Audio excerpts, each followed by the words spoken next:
Miren. Ajá. Es un placer tenerte, pues bueno, aquí con nosotros y que hayas podido venir a recoger el premio, que es algo que nos hacía mucha ilusión, pues dártelo.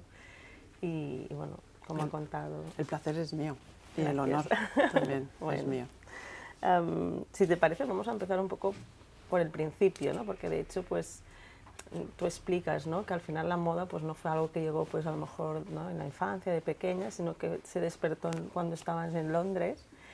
Y me gustaría que me explicaras un poco qué personas o espacios, ¿no?, contribuyeron ¿no?, a ese acercamiento al mundo de la moda.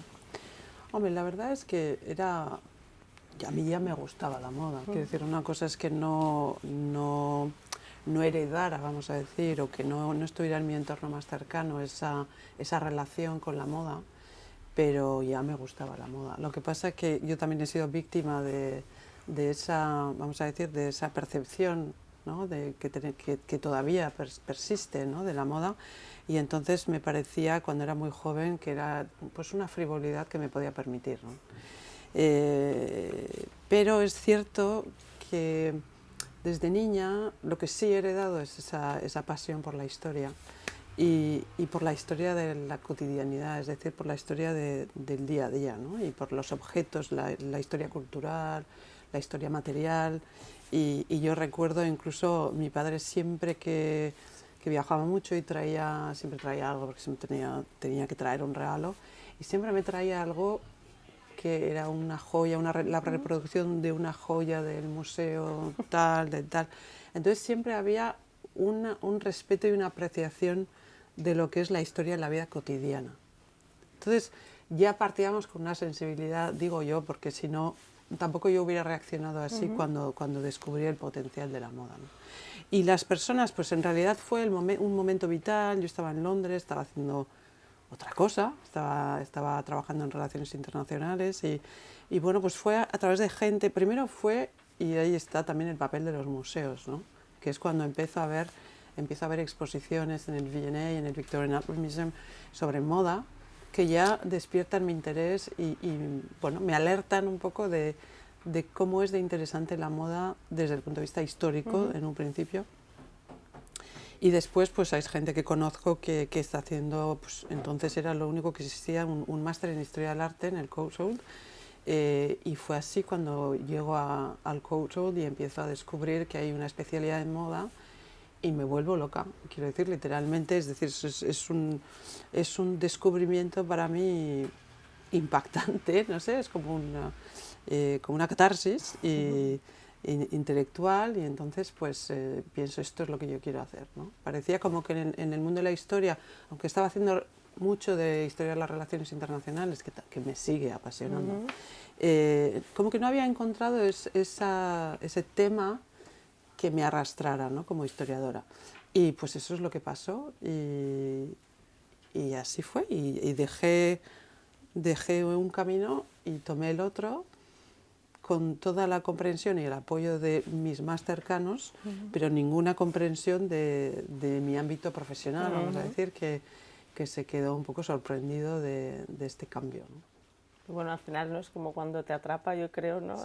este mundo, realmente es como que, ¿no?, comprendes la riqueza. Es interesante también que pasara en Londres, ¿no?, porque hablas un poco de la cotidianidad, ¿no?, la moda, ¿no?, en esos ámbitos más, pues, ¿no?, domésticos de la ciudad, y era un poco también, ¿no?, hasta qué punto esa ciudad, ¿no?, cómo ves la vinculación que tiene la ciudad con la moda, ¿no?, Londres, que es muy particular. Hombre, Londres yo creo que para mí fue en general donde yo me he sentido más libre, que es lo que encuentras en Londres, yo creo, porque eso no es solo porque sea una gran ciudad, que en todas las grandes ciudades pues nos sentimos más anónimos, ¿no?, y más desconectados, y eso pues en muchas ocasiones nos hace un poco más libres, pero hay una fuerza y una energía especial en Londres, vamos, yo la percibo así. Y la moda, pues, y la moda es muy militante también, es una moda muy libre, que está un poco liberada de lo que es la gran industria, que también es muy, bueno, pues está siempre relacionada con la cultura en general, con la música, de una manera, eso es siempre en la moda, pero de una manera mucho más, como digo, militante, ¿no? Y bueno, pues yo creo que eso también tuvo algo que ver. también cómo se aproxima, es decir, no es una casualidad que fuera en Londres, que ya existiera hace ya más de 20 años, porque ya son más de 20 años, un máster en una gran institución, porque es una institución muy prestigiosa, que dedica una especialidad a la moda. No es casualidad, ¿no? Es en el mundo anglosajón donde se ha empezado a considerar la moda desde esa perspectiva, desde una dimensión intelectual. Entonces, bueno, pues yo creo que tuvo mucho que ver su momento vital y luego todo lo que representa Londres, como la vida académica en Londres, bueno, todo eso tuvo mucho que ver. Porque todavía hoy, por ejemplo, los estudios de moda en Francia es absolutamente emergente, es decir, que van un poco... Bueno, pues van en la cola de todo lo que ha pasado estos 20 años, sobre todo en el mundo anglosajón. Bueno, son quizá perspectivas, ¿no? Diferentes, y en Londres sí que bueno, hay, ¿no? Todo ese amor por el estudio, la investigación. Y es ahí cuando nace, ¿no? Cuando empiezas como a investigar sobre Balenciaga, ¿no? Sí. Que es... Sí, que no es muy original por mi parte. Bueno, pero ver, bueno, entonces... Yo creo que el enfoque sí que lo era, porque sí. de hecho, ¿no? Decidiste, ¿no? Pues al final investigar, ¿no? De dónde venía, ¿no? Sí. Es la forja del maestro, ¿no? Sí. Sí. Que eso no había salido de la nada, y el libro es apasionante realmente, ¿no? Realmente entender de dónde viene y toda la investigación, ¿no? Todo ese mundo, al final, cómo se explica, ¿no? Es algo que es muy bonito, ¿no? Explícame un poco en qué momento, ¿no? Realmente dices, va, porque también es como complicado, ¿no? Decidir sobre qué temas pues vas a profundizar, vas a trabajar. Explícame un poco cómo... Pues Balenciaga, a mí lo que me sorprendió, entonces no había mucho publicado sobre Balenciaga. Y había cosas muy buenas, estaba el gran libro de Marie-André Jouve, que sigue siendo una referencia, Leslie Miller había hecho un gran trabajo, pero lo que más me sorprendía era este vago conocimiento de toda la primera mitad de la vida de esta persona, ¿no? Y sobre todo, pues esta leyenda, bueno, el misterio, el enigma, todo esto que, en fin, está bien para el marketing, pero yo creo que la realidad es mucho más interesante que todo eso. Y me costaba mucho, vamos a decir, aceptar esta versión de este señor que ha tenido, pues eso, como decía antes, ¿no? Una triste existencia absolutamente limitada en todo en San Sebastián, y de repente, bueno, pues aparece en París, y París inspira, como inspira a todos los artistas del mundo, bueno, y se hace este genio de la moda, ¿no? Entonces eso me parecía yo, pero también al mismo tiempo me sorprendía que yo, siendo vasca, conociendo muy bien Guetaria, la costa, Donostia, todo lo que es el entorno de lo que fue Balenciaga, sabía yo tan poco sobre Balenciaga. Entonces, bueno, pues todo eso era una mezcla de curiosidad y de interés académico. Me lancé pues a intentar comprender este señor, de dónde venía y cómo podía ser, ¿no? Porque esto es muy habitual en moda, como en otras disciplinas, ¿no? Pero esto de los genios, que son siempre hombres los genios además, pero esto de los genios, ¿no? El genio, ya, pero bueno, pues hay una historia que es mucho más interesante de la forja de este gran artista, de este gran creador. Entonces, bueno, pues fue un proceso, y que me llevó a escribir un libro, que luego he seguido desarrollando en la tesis doctoral, y que, en fin, y que que no termina. Eso es unos temas de investigación que para mí no termina nunca, y ahora mismo todavía tuve el otro día una conversación en la Fundación MAC, porque Cristóbal Balenciaga era muy amigo, era muy cercano a la pareja MAC, de la Galería MAC, y de todo el círculo de artistas de la Galería MAC, desde Braque, Giacometti, Miró, por supuesto, Chillida. Y bueno, pues ahí hay mucho que seguir. Pues es interesante, ¿no? Cómo se van destapando, dicen estos personajes, ¿no? Pues que son como muy icónicos, pero a la vez cómo se van destapando, ¿no? Nuevas dimensiones, ¿no? Sí, que nunca... todas las capas que vamos, pero sobre todo cuando, como alguien como Balenciaga, que era tan extremadamente discreto, que habló tan poco, y sobre todo no habló casi de él mismo, y que además todo su entorno, que eso es una de las grandes dificultades de estudiar a Balenciaga, es que cuando hemos tenido la suerte de conocer a gente que trabajó con él, es tan discreta como él, porque además sienten que revelar, ¿no?, cosas sobre su personalidad o sobre su vida es como una traición. Y entonces es siempre muy difícil encontrar esos testimonios que van un poco más allá de lo que ya sabemos. Pero bueno, ya lo vamos consiguiendo. Y en este proceso, ¿no?, digamos, pues del libro, luego de la tesis y bueno, ¿no?, este trabajo que al final es un continuo, para ti qué hallazgos o qué qué descubiertas fueron como relevantes o importantes que tú consideras que, ¿no?, que al final pues ayudan también a enriquecer o ofrecer nuevas perspectivas del personaje y también del contexto, ¿no? Sí, hombre, yo creo que, como decía, todavía estoy descubriendo cosas, porque cada día descubro cosas, sobre todo amistades, gente muy interesante que estaba en su vida y que tiene sentido. Cuando ves su obra, dices, claro, pero es que esto tiene todo el sentido del mundo, ¿no?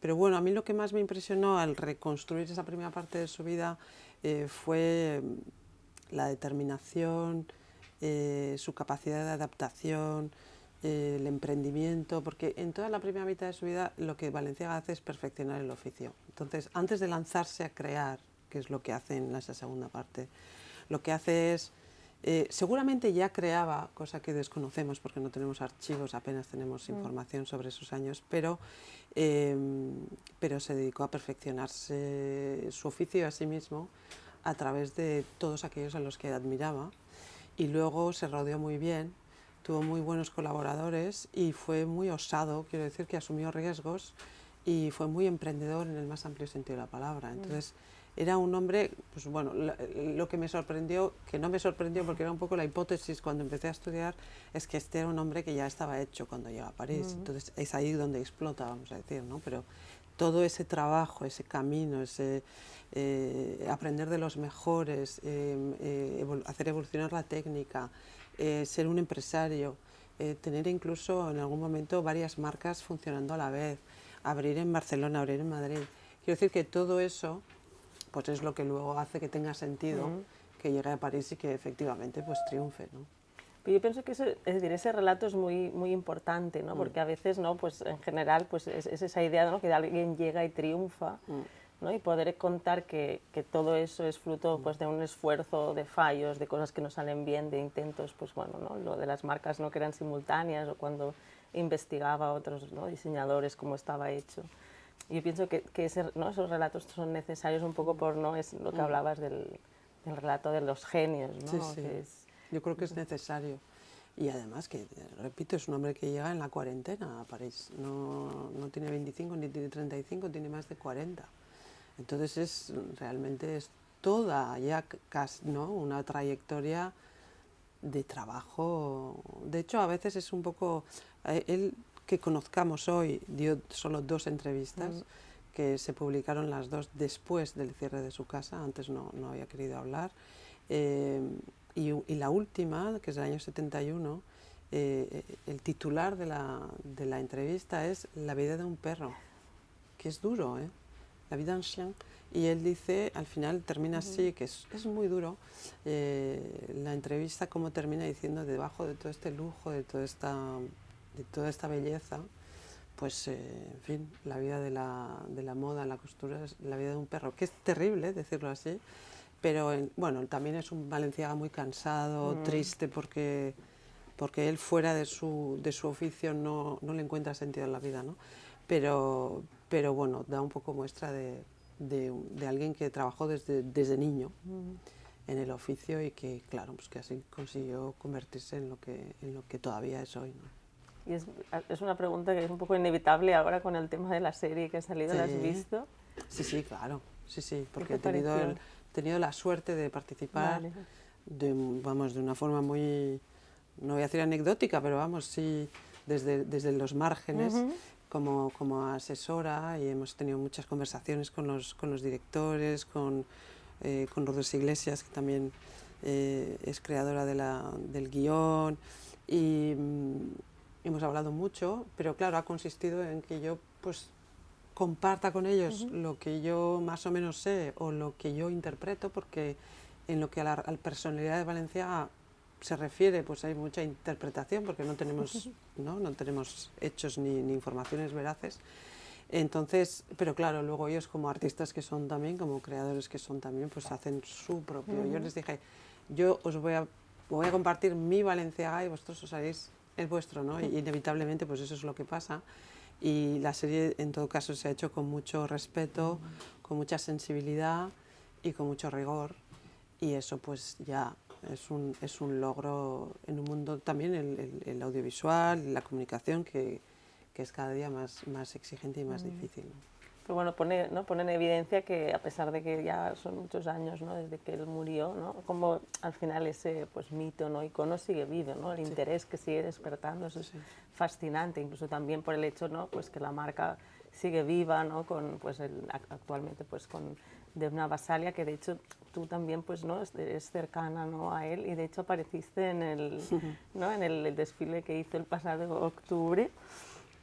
¿Qué destacarías, ¿no?, de cómo, por ejemplo, Demna está pues, ¿no?, cogiendo y trabajando con el archivo y el legado, ¿no? Porque bueno, en general, tú ya sabes que ahora en estas conversaciones, ¿no?, de internet muchas veces es muy fácil, ¿no? Pues es que esto no se parece o no siempre hay esa crítica. Sí, Valenciaga estuviera vivo. Sí, exacto, ¿no? Es verdad que... Levantar.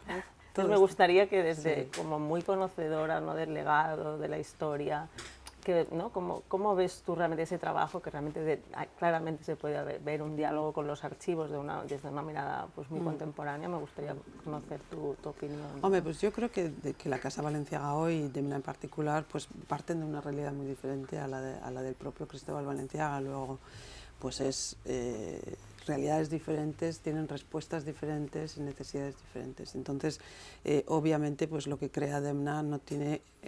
aparentemente nada que ver con lo que hace Cristóbal Valenciaga, porque efectivamente hay muchas diferencias en torno al propio concepto, ¿no? Estamos hablando de un señor que hacía alta costura para una clientela con un poder adquisitivo, en fin, no podemos olvidar que era el creador más caro de París, y que hacía solo alta costura, y que tenía una clientela determinada, con lo que es hoy la moda, con lo que es hoy Balenciaga, que es una marca que ahora empieza a hacer costura, alta costura, pero que es fundamentalmente una marca de prêt-à-porter y que se dirige a un, bueno, pues a un público muy diferente, ¿no? Entonces ya partimos de bases diferentes y de resultados diferentes. Ahora yo, pues bueno, tengo la suerte de conocer a Demna, sobre todo la suerte, digo, bueno, en lo personal, por supuesto, pero como historiadora de la moda, porque conozco lo que él piensa de Balenciaga, lo que él conoce a Balenciaga, el gran respeto que le tiene, la gran admiración que le tiene, y hasta qué punto él se siente identificado con cuestiones fundamentales como el repensamiento de la silueta, de los volúmenes, la experimentación con los materiales, el cuestionamiento de los materiales, esa necesidad de conocer el comportamiento, que hoy también se suma a esa responsabilidad con respecto a la sostenibilidad, ¿no? Quiero decir que hay ya dos dimensiones que seguramente en la época valenciana no existían, que es la sostenibilidad, pero es esa experimentación formal y técnica que están en la base del trabajo de Demna. Y luego Demna pues es un hombre, yo creo, que entiende muy bien su época, ¿no? Entiende muy bien lo que pasa y lo que la gente necesita, y hay cuestiones, pues por ejemplo, como la diversidad, la representación, que las entiende muy bien y que además no es estratégico, es algo muy sentido. También él se siente como alguien, ¿no?, un poco una minoría, vamos a decir, que no siempre se ha sentido representado. Entonces, bueno, pues hay una dimensión que está más relacionada con los retos de la moda hoy, a los que Balenciaga no se tenía que enfrentar, y él pues tenía otro mundo, ¿no? Pero bueno, yo creo, y luego, claro, luego está la alta costura, que es precisamente ahí donde todos los críticos de Demna le perdonan un poco más, porque ahí parece que se parece algo a Balenciaga, pero claro, pues repito, porque encuentra un espacio que tiene otro ritmo, porque no olvidemos que por ahora Demna solo ha hecho una colección al año de costura, no dos, una. Entonces ha encontrado un espacio que tiene otro ritmo, que tiene otros recursos, que tiene otro equipo y que tiene otras prioridades, y que también tiene una clientela que está dispuesta a pagar 3 veces, o no sabría decir cuántas veces más, que el prêt-à-porter, ¿no? Entonces, claro, pues en ese espacio lo que crea parece que se parece más formalmente a lo que podría, sobre todo la primera colección, que fue todo un homenaje, ¿no? Que fue muy emocionante porque también volvió a los salones Sí. y que además los había reproducido y todo esto, ¿no? Fue muy emocionante, entonces, pero bueno, se entiende por eso también, ¿no? Porque tiene un espacio muy diferente. Bueno, hay como esta mistificación, ¿no? También de la alta costura, que Sí. de hecho lo hemos visto ahora también con, bueno, el desfile de Galiano, ¿no? Que todo el rato estamos como... Y que es curioso porque de hecho si vas a la historia también en esa época al final era un poco al revés, ¿no? Sí. Yves Saint Laurent pues odiaba, ¿no? Es como un momento que es interesante como ahora este momento tan nostálgico y también, ¿no? Un poco qué piensas de, porque al final hay como mucha presión, ¿no? Mucha exigencia al director creativo, ¿no? A seguir, ¿no? Como sosteniendo, ¿no? Esa idea del, pues, el director creativo, que es el que lo crea todo. ¿Por qué crees que estos personas, ¿no? Todavía estamos como pidiendo, ¿no? Aunque sabemos que es un trabajo colectivo el de la moda, ¿no? Todavía se sigue, ¿no? Dando el peso a esa dirección creativa. ¿Por qué crees que sigue siendo importante como, y sigue creando tanta fascinación ese rol? Pues no sé, parece que siempre hay la necesidad esta del genio que hablábamos, ¿no? Parece que siempre que hay que identificar ese talento, ese genio, ese artista, y efectivamente todos los que conocemos la moda sabemos que es un trabajo absolutamente colectivo, que hay todo un estudio, que hay muchísima gente que aporta con sus ideas y con su saber hacer, ¿no?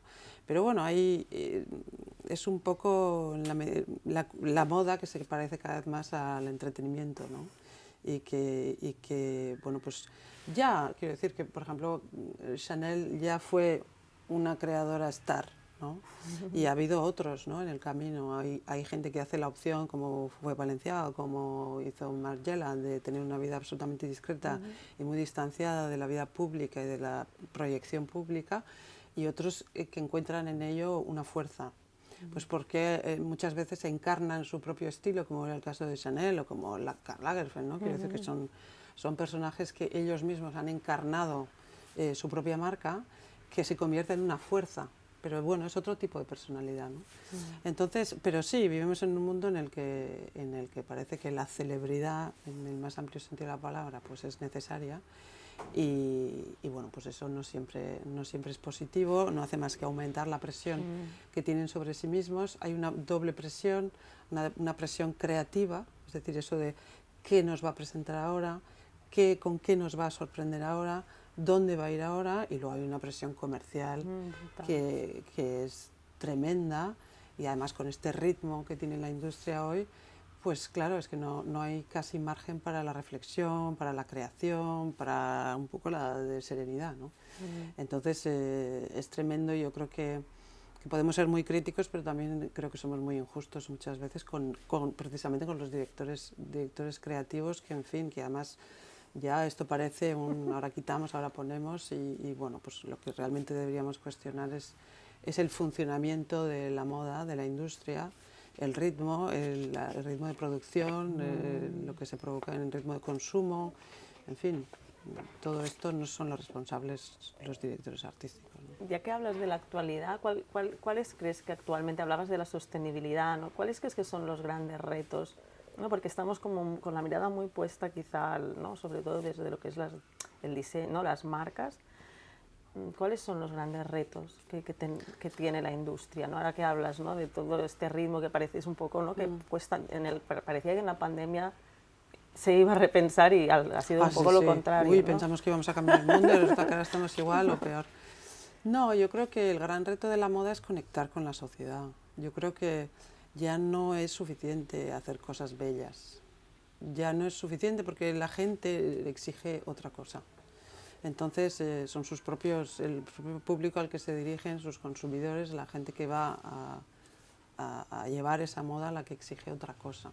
Y pues es un compromiso en general con la diversidad, con la representación, con la sostenibilidad.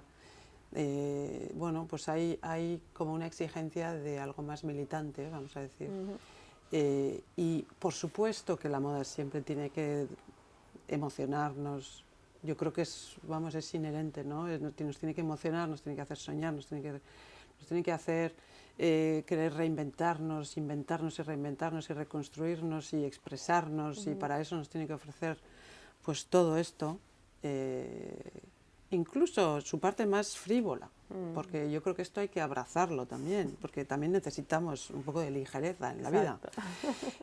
Pero pues hay en esta sociedad hoy, que sobre todo pues ahora también la verdad es que vemos cómo está el mundo y es triste, ¿no? Quiero decir que todo aquel que siente cierta responsabilidad o tiene cierta sensibilidad, pues lo pasamos mal, ¿no? Muchas veces, porque parece que se nos está cayendo todo, en todos los ámbitos. Bueno, pues en este mundo en el que vivimos la gente exige otra cosa y quiere otra cosa, e incluso quiere expresar otras cosas a través de su apariencia, o quiere comprometerse también a través de cómo consume, de cómo se muestra. Y ahí es el gran reto, yo creo, de la industria, es conectar con eso y entender que eso ya no vale con los maquillajes, ni los washing, ni los washing de todos los colores, y que realmente que hay que pasar de la reflexión a la acción, ¿no? Y pasando un poco más a lo que es tu trabajo como directora, cuando surgió, pues ya, ¿no? Te presentaron, era a concurso, ¿verdad? Digamos, el nombramiento en el Galliera de París, después de pasar por el Museo Balenciaga. Supongo que fue como un gran reto y una gran responsabilidad, ¿no? El momento que, bueno, pues ya sabes que, ¿no? que tomarás el cargo y ¿qué sentiste entonces? ¿No? Un poco, ¿por qué, ¿no? pues te postulaste al puesto? Pues mira, me postulé yo, en realidad no pensaba que sería posible. Entonces, yo ya había trabajado con Galliera como freelance en diferentes proyectos, como investigadora, como comisaria asociada, había hecho algunas cosas con ellos, entonces conocía la institución y todo, y el proyecto un poco en general, pero nunca pensé que sería posible que un perfil como el mío se considerara para la dirección del Galliera, porque también conozco el sistema, vamos a decir, las instituciones culturales en Francia y cómo funciona, que para muchas cosas son maravillosas, pero también en otras cosas es un mundo muy cerrado. Pues no pensé que era posible, y fue una amiga mía, que es colega y amiga, que es la directora del Museo de Amberes, el Museo de Moda Amberes, Kat Debo, que es una gran amiga, quien me convenció para que echara mi candidatura. Y yo le dije, pero bueno, ¿qué locura es esta? Y me dijo, mira, está bien, por lo menos pasar por el ejercicio, ¿no? Bueno, así fue, en realidad fue así, y luego la sorpresa vino cuando, bueno, pues aquello empezó a avanzar y avanzar en positivo. Entonces, ni siquiera tuve yo mucho tiempo para reflexionar sobre lo que estaba haciendo, porque desde el principio pensaba que era una cosa de esas que hay que hacer, pero que no iba a salir. Y luego, claro, una vez que pasó, pues bueno, sientes una gran responsabilidad, es incluso un poco intimidante, porque sabes, porque conoces la dimensión del proyecto, la importancia de la colección, la proyección de París, en un momento en el que yo ni hablaba francés, te puedes imaginar aquello. Pero bueno, pues una vez que estás ya en el lío, pues hay que echar hacia adelante, y bueno, yo por lo menos lo que sí tenía claras son las ideas, ¿no?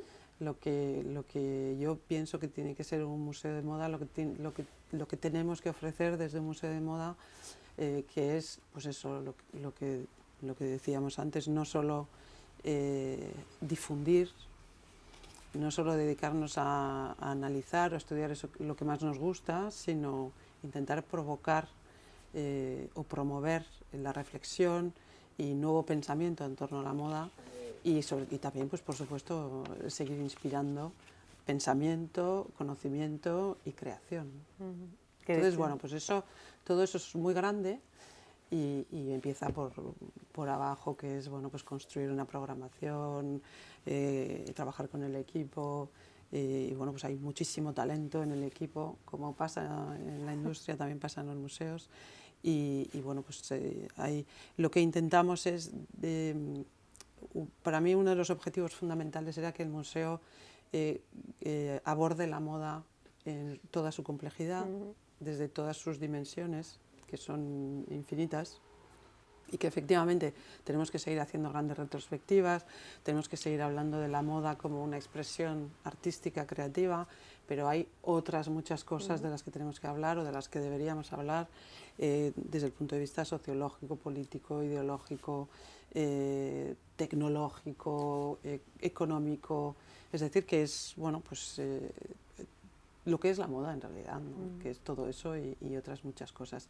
Y eso hace que lleguemos a un público mucho más, o que estemos llegando a un público más diverso y que haya gente que nunca había venido al museo, que está viniendo al museo e interesándose por la moda pues de otra manera, ¿no? Que eso es, yo pienso que es muy interesante, ¿no? Los últimos 15 años, ¿no? Como la moda, ¿no? Pues está como llegando, ¿no? A un público mucho más amplio y el interés que genera, ¿no? Porque al final los museos es un poco esa puerta de entrada a esa otra, ¿no? Otra visión, pues, ¿no? Más allá de los desfiles, ¿no? De lo que podamos leer en prensa. El museo es espacio, ¿no? De descubierta y que pienso que es muy interesante, ¿no? Como en los últimos años, pues, ¿no? Mucha gente, pues a lo mejor que no había ido a museos, pues a través de la moda entra en un museo. ¿Por qué crees que genera, ¿no? Porque al final es curioso que a veces el arte es muy intimidante, ¿no? Y quizá la moda es... ¿Por qué piensas que la gente no conecta? Pues es precisamente lo que dices. Es decir, tenemos la suerte de trabajar en moda, que es algo que la gente siente muy cercana y que no intimida, porque al final, bueno, nos vestimos todos los días, consumimos moda, forma parte de nuestra cultura popular también, ¿eh?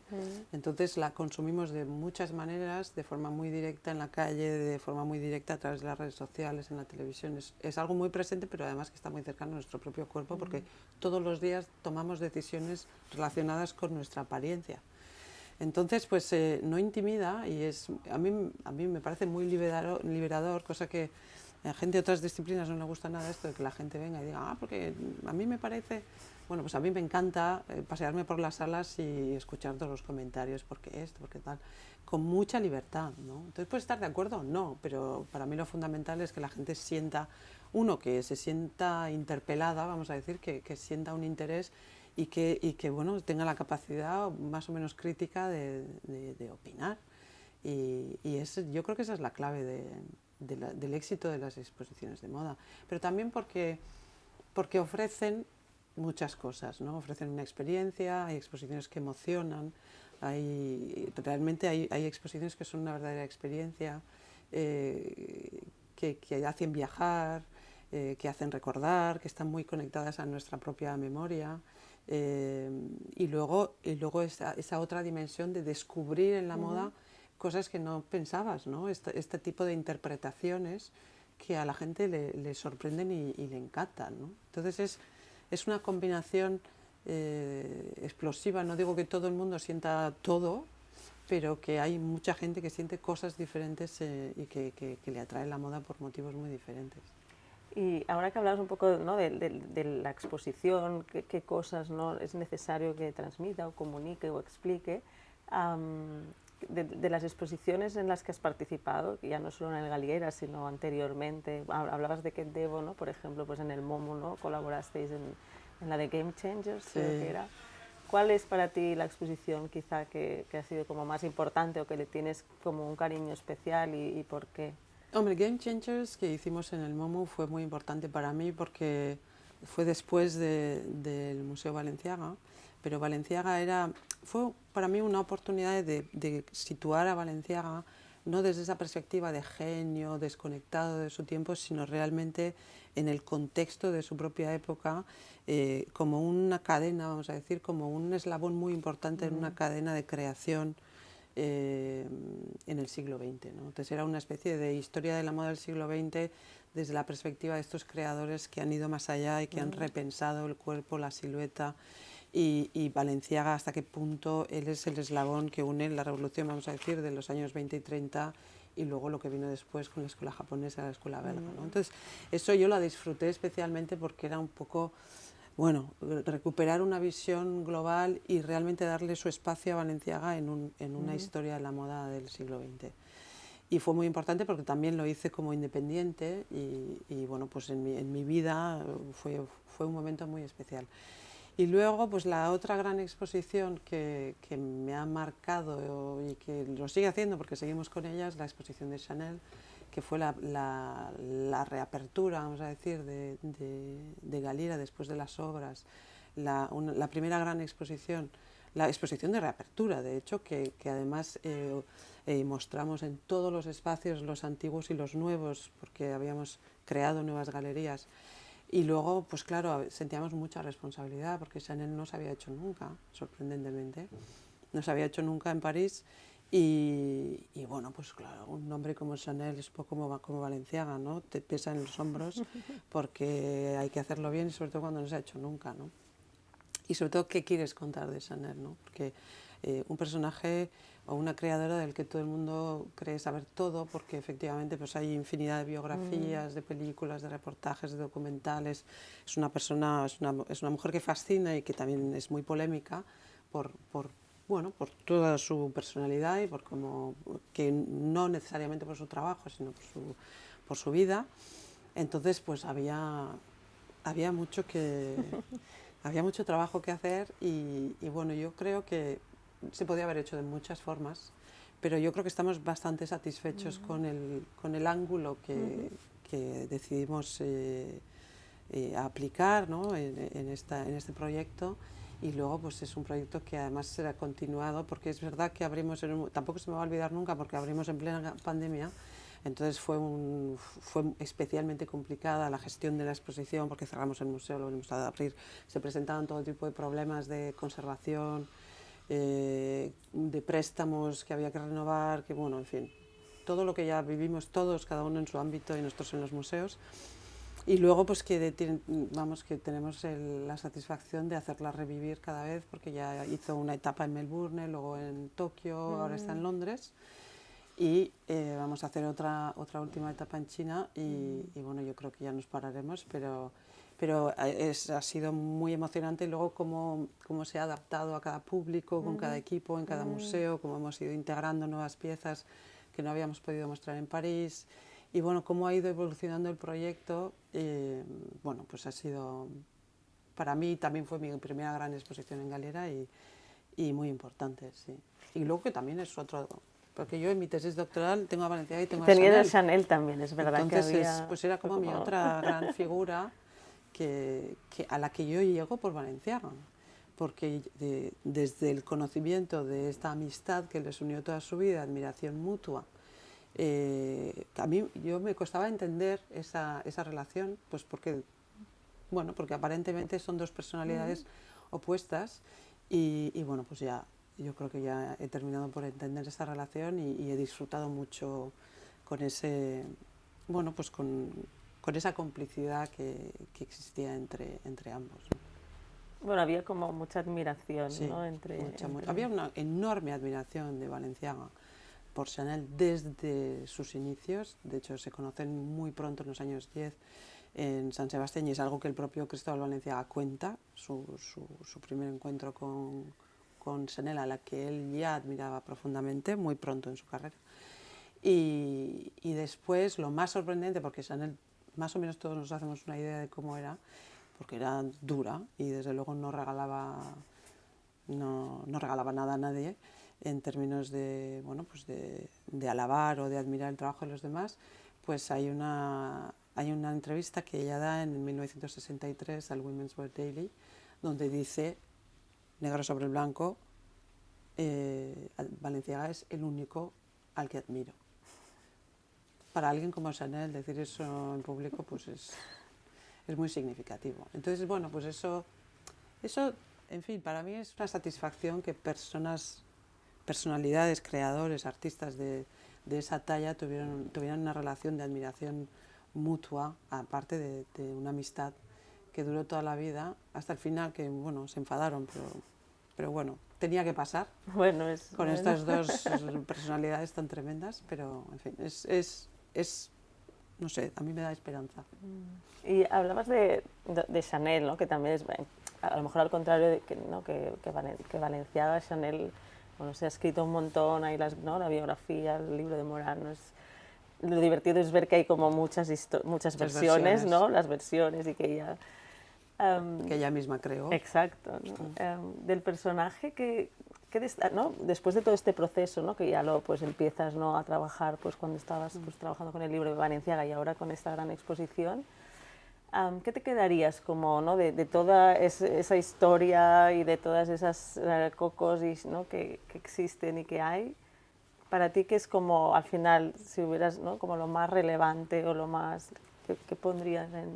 Pues yo creo que ella misma con esa proyección pública y con esa vida que ella se inventó, reinventó, tapaba lo que para mí es lo más interesante, que es que era una gran creadora. Y que ella también pasó su vida perfeccionando su oficio, que ella era una gran técnica, porque ella decía que el único gran couturier, el único gran, ¿no? Maestro era Balenciaga, que los demás somos estilistas, decía, ¿no? Diseñadores. No somos maestros de la costura, cosa que no es cierta. Pero yo creo que ella también, en tanto que mujer que tenía que ocupar un espacio público en el mundo de la moda, quería hacer lo que han hecho los hombres históricamente en la moda, como en la cocina, como en tal, que es adoptar ese rol como más artístico, como más menos técnico. Porque en las mujeres tenía una connotación, no era lo mismo ser costurero que costurera en francés, ¿no? No era lo mismo ser couturier que couturière, porque la couturière era bueno, pues todas las señoras del taller, las que dominan la técnica, pero no las que tienen la visión, ¿no? Entonces yo creo que ella públicamente se distanciaba de esa maestría suya, y eso a mí me parece lo más fascinante, que es ella esa visión que tiene de la moda, pero es que al igual que Balenciaga desarrolla toda una técnica propia en servicio de la mujer que va a vestir. Porque además ella crea para sí misma, que esa es la diferencia con Balenciaga, ella crea primero para sí misma, ella encarna ese espíritu que cree que deberían, bueno, pues que adoptar las mujeres, esa libertad, esa naturalidad, ese confort, todo eso ya lo transmite ella, pero sobre todo desarrolla una técnica que hace posible esa moda, ¿no? Y es increíble descubrir cómo es un traje de Chanel, es un objeto de diseño perfecto, eso de la función y la forma, donde todo tiene una función precisa, y donde incluso se incorporan elementos que van más para el disfrute de la mujer que para aquellos que la ven, ¿no? Todas estas técnicas que ya no me sale en castellano porque ya no hablo nada. ¿Cómo se dice? La doublure, ¿cómo se dice? El entretelado. Sí, los forros. Los entretelados. Sí, o forros. los forros. Es decir, que eso que llamamos forro, en Chanel le llamamos forro porque no tenemos otro término, pero como ella forraba las chaquetas de tweed con gasa, o sea, con los tejidos más delicados que puedes encontrar, la técnica bueno, cómo se fundía esa gasa con el tweed, ese tweed que ella trataba también para que fuera un tweed lo más flexible, lo más fluido posible. Todo, la largura de la manga, la cadena en el bajo de la chaqueta por el interior, todo, la altura de la cintura, todo está pensado y desarrollado para el máximo confort y libertad de movimiento, que termina siendo una libertad de espíritu, ¿no? Eso es lo que más me impresionó, y por eso en la exposición decidimos centrarnos en eso. Y dejamos aparte, para la decepción de mucha gente, que me consta, dejamos a un lado su vida privada, porque consideramos que ahí no teníamos grandes aportaciones que hacer, porque todo está dicho y todo lo que se puede decir se ha dicho ya, y nos centramos en su trabajo. Y nuestra cronología era la de su trabajo, y nuestras observaciones eran las de su obra. Y bueno, pues eso, como digo, es un ángulo. Como digo, hay gente que estaba decepcionada y hay gente que lo disfrutó porque descubrió todo eso que nosotras mismas, porque nosotras éramos dos comisarias, Véronique Beloir y yo, nosotras mismas descubrimos de Chanel trabajando en el proyecto.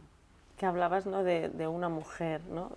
Como responsable de una marca, que de hecho pues sí que es verdad que es también quizá otra de las asignaturas pendientes, ¿no? Una industria que, digamos, ¿no? Toda la fuerza de trabajo, casi un 80% son mujeres, ¿no? Y que tradicionalmente, ¿no? La labor de coser pues, ¿no? está asociada al mundo femenino.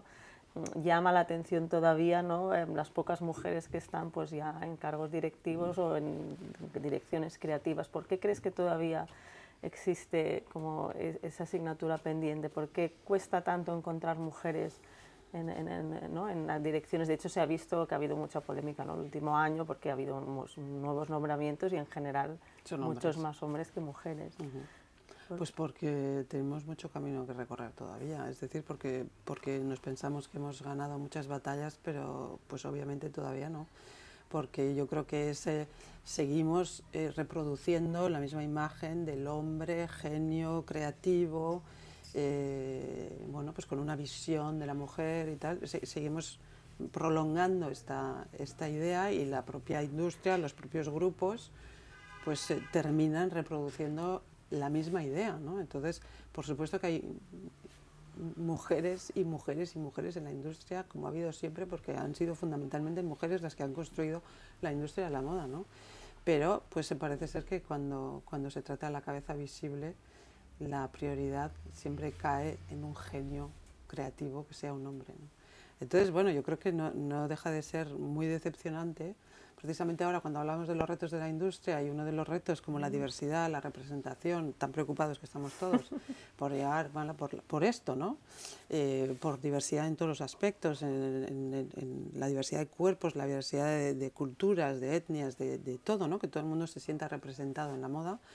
Pues resulta que cuando se trata de las decisiones más importantes seguimos reproduciendo el mismo patrón. Y esto pues es lamentable y es muy decepcionante, ¿no? No te puedo decir, yo creo que es bueno, pues constatar que la realidad sigue siendo muy dura, ¿no? Y del panorama un poco actual de creadores, hay algunos cuáles te parecen así como interesantes o que vale la pena poner la atención? Un poco, bueno, tenemos un a poco muchos. difícil, un poco difícil para mí decirlo. Yo estoy todavía muy expectante ante el retorno de Phoebe Philo, pues porque es una diseñadora que ha marcado una época, y sobre todo con respecto a eso que es la redefinición de la feminidad y bueno, en la moda. Me ha parecido siempre una creadora muy inspiradora, entonces estoy deseando ver más, porque me he quedado como un poco, entonces le sigo especialmente, pero bueno, hay talento. A mí siempre me cuesta mucho, porque claro, como Museo de la Moda tenemos que ser Neutros, ¿no? muy neutros, y entonces, bueno, pues intentamos seguir la moda desde la objetividad, pero sin duda pues hay nombres que ahora mismo pues marcan mucho. Por ejemplo, la última colección de John Galliano ha sido histórica. Y yo ¿Tú estás de acuerdo entonces? Sí, yo creo que efectivamente pues ha asistido a un momento de esos que marca la historia de la moda. Yo creo que es de esos momentos en los que, bueno, pues que te das cuenta que algo está pasando, ¿no? No sé en qué quedará, porque eso siempre puede quedar como ese gran momento, esa gran puesta en escena, esa gran performance que nos ha hecho a todos soñar, o puede, y es demasiado pronto para juzgar si eso va a tener, si eso va a marcar también el futuro de John Galliano, porque yo creo que hemos visto el Galliano más Galliano desde que está en Margiela, ¿no? Hemos vuelto a ver a Galliano en estado puro, que estaba un poco, bueno, más tamizado. Entonces, bueno, no sabemos eso hasta dónde va a llegar, pero por el momento queda como un desfile histórico. Eso yo creo que ya lo podemos decir, ¿no? Por todo. Y bueno, pues hay momentos, lo que pasa en la moda es eso, ¿no? Que un momento se tapa con el otro, que todo va tan rápido que bueno, pues que se van solapando momentos importantes, que luego al final pues es eso, ¿no? Una cadena de eventos, y que a veces es muy difícil ver qué es lo que va a tener, vamos a decir, influencia en el largo plazo. Pero bueno, hay nombres pues como Jonathan Anderson, que suena muchísimo, ¿no? y que sigue haciendo cosas que nos siguen sorprendiendo, y que tiene como esta visión muy fresca, ¿no? Y muy libre también, y en una marca como Loewe, que también es, bueno, pues es esos casos interesantes, una marca histórica, con la historia que nosotros conocemos muy bien, y cómo se reinventa a sí misma sin renunciar a su legado, vamos a decir, pero de una forma pues muy fresca y muy contemporánea, ¿no? Entonces, bueno, pues hay, y claro, yo no quiero hablar de Demna porque efectivamente no soy objetiva, pero bueno, yo también creo que es uno de los diseñadores que han tenido un año muy difícil por el escándalo que todos seguimos en aquel momento, pero bueno, yo creo que todavía tiene mucho que decir. Y tú que al final has estudiado a tantos creativos, diseñadoras, diseñadores, ¿qué piensas qué ingredientes como son necesarios, ¿no? Para realmente en una industria además que como hay muchas propuestas, que además ahora, ¿no? Es un poco que no hay pues una tendencia clara, sino que, ¿no? Propuestas muy diferentes pueden pues ir bien, funcionar. ¿Qué ingredientes necesarios crees que ha de tener alguien que, ¿no? quiera emprender o que trasciende, ¿no? Que trasciende? Porque hay diseñadores que trascienden y otros no. Hombre, yo hay algunos elementos comunes. Si lo supiéramos, tendríamos la fórmula y entonces pues sería mucho más fácil para todo el mundo. Entonces yo creo que es muy difícil identificar un ingrediente. Yo creo que al final las cosas, todo depende de la creación, de hasta qué punto conecte con su propio tiempo y el contexto en el que se dé, ¿no? O sea, al final, como todo en la vida, como nos pasa a todos, es una combinación de talento, suerte, oportunidad, contexto. Por eso es muy difícil identificar un ingrediente, porque todo es importante, porque se tiene que dar todo para que haya realmente un éxito. Y eso pues no siempre es fácil, ¿no? Pero yo creo que es importante lo que decíamos, yo creo que es importante conectar, saber interpretar tu época, saber, no, yo creo que hay algo muy difícil en moda, que es que yo creo que tienen que renunciar los creadores a una parte de lo que ellos quieren, para poder conectar porque no siempre, pero nos pasa a todos, es decir, nosotros cuando hacemos exposiciones, si diéramos solo lo que nos gusta, es que no los hacemos para nosotros, ¿no? Entonces es ser consciente de que no creas solo para ti, sino sobre todo en moda, que es muy diferente a lo que pasa en el arte, que creas para esa gente, ¿no? Y con esa gente, con ese mundo, con esa sociedad tienes que conectar. Entonces yo creo que eso es fundamental. Pasa con Chanel, que supo interpretar un momento histórico, un cambio de ciclo en la vida de las mujeres y estuvo ahí en el momento adecuado, en el lugar adecuado, la persona adecuada. Pasa así, ¿no? Es decir, yo creo que es muy importante saber leer el momento y la época que nos toca vivir, y eso es muy difícil, claro. Y a nivel de, si tuvieras que darles, pues no sé, algún consejo o recomendación, ¿no? No, pero ejemplo, bueno, a los estudiantes, por ejemplo, sí. ¿no? Tenemos un montón de alumnos aquí en la escuela, ¿no? que sueñan con dedicarse a la industria de la moda.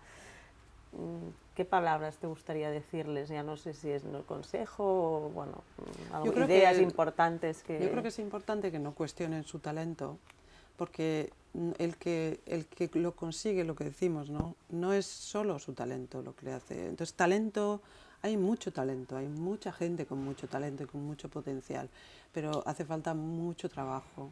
O sea, yo creo que tienen que ser conscientes, y cuando hablamos de Valenciaga, cuando hablamos de Chanel, hablamos de eso.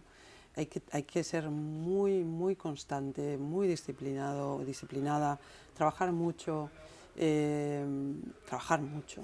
perfeccionar, y luego no darse por vencido, ¿no? Porque hay que tener una gran capacidad de adaptación, y luego pues redes, porque es que lo que decíamos, el talento es una cosa, pero luego todo eso hace falta estar atento a las oportunidades, estar preparado para cuando vienen las oportunidades, por eso es importante el trabajo, y luego relacionarse y no, yo creo que como todo en la vida, nunca pensar que no hay nada imposible. Yo creo que es importante, teniendo los pies en la tierra, pensar que no hay nada a lo que no puedas llegar, porque es una actitud que te hace superarte, ¿no?